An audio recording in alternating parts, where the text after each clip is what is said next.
Okay, I saw this post a couple days ago, and when I saw the post, I was like, wow, it really stood out to me. And with it standing out to me, I have not been able to not think about it. So I'm just going to talk about it real quick. I'm not going to make this no longer in our video. But the post I created, I put it as a thumbnail. It basically says, don't equate a good mood or a happy feeling or something like that. I'm just paraphrasing. Don't equate a good mood or a happy feeling to the presence of God. And I was instantly like, wow.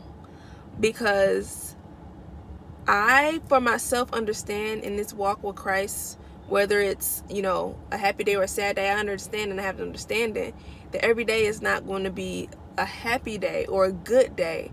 But that does not mean God is gone from me. That does not mean God has left me. He's still with me. But it just made me think about how many people walk away from the Lord, stop their walk with God, choose not to serve God anymore because something bad has happened in their life. A lot of times that they may not have even caused, but something in their environment has happened negatively to them that causes them to leave God because they don't feel that happiness, they don't feel that joy, they don't feel that good mood, and they equate that to being God when that isn't. God is still right there even in your down times. And it made me think about the three Hebrew boys, Shadrach, Meshach, and Abednego, and how these three boys, three Hebrew boys, they were not able to not that they weren't able to, excuse me, they did not eat the king's meat. They decided that they weren't going to eat the king's meat, and with that, the king didn't like that. The king is the king. Imagine going against the king. He didn't like that. So the king had told them, if they basically, I'm just paraphrasing, if you all aren't going to eat the king's meat, like, I'm going to throw you into the fiery furnace. And it was really what God says versus what the king says. And the three Hebrew boys, they didn't budge.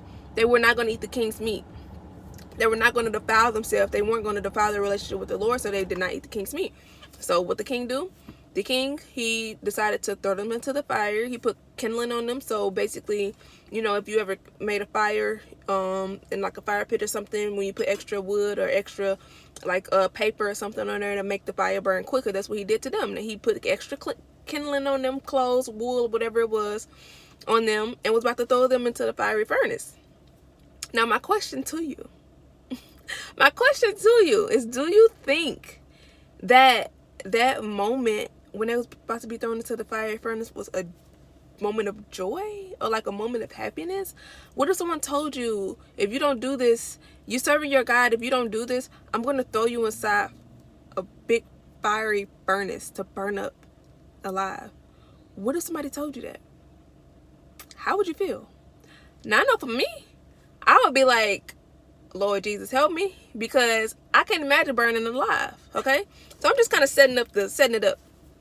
So, in that moment, I'm sure that it wasn't like a moment of joy or like, not the joy of doing something to please the Lord, yes, but the joy of finna lose your life and the joy of you finna get burned alive with your brothers, no.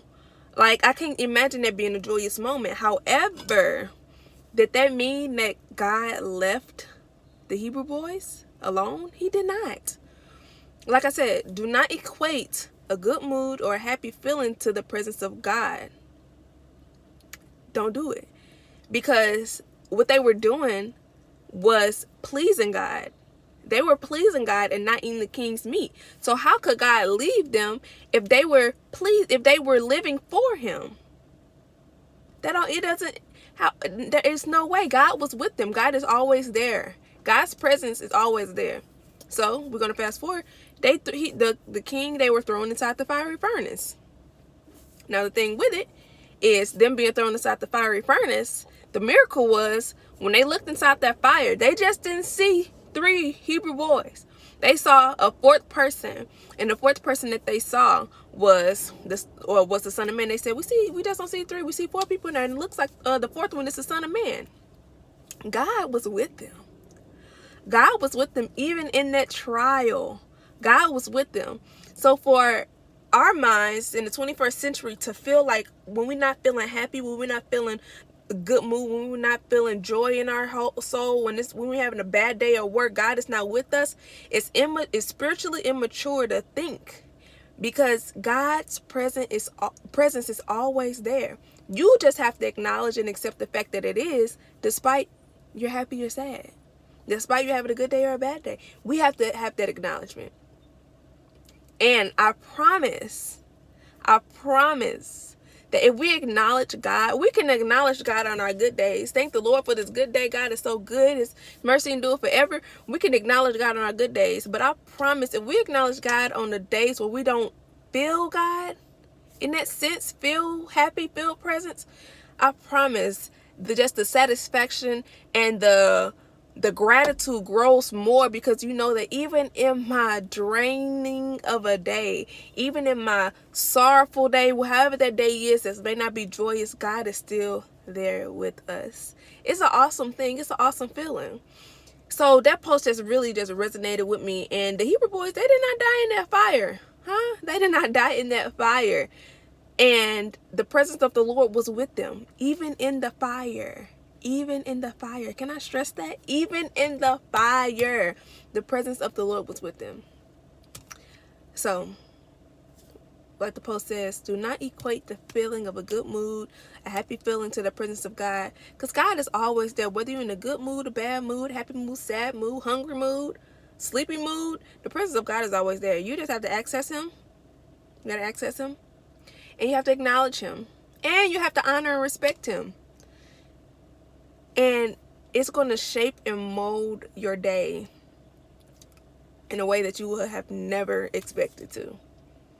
In a way you have never expected to. I'm learning it for myself. Anything that I'm talking about, I'm learning it for myself. I understand that even on my bad days, my stressful days at work, God is still with me. And I can still find joy deep within. I can still find peace in that day, because I know that God's presence is always with me, even though I might not be feeling it at that very moment. So be encouraged. God's presence is always with you. Be encouraged. Be encouraged on your bad days. Be encouraged on your bad days, because God is always with you. Just access Him. He's there. It's Taylor Monet. Thanks y'all for tuning in. Have a great day. Bye y'all.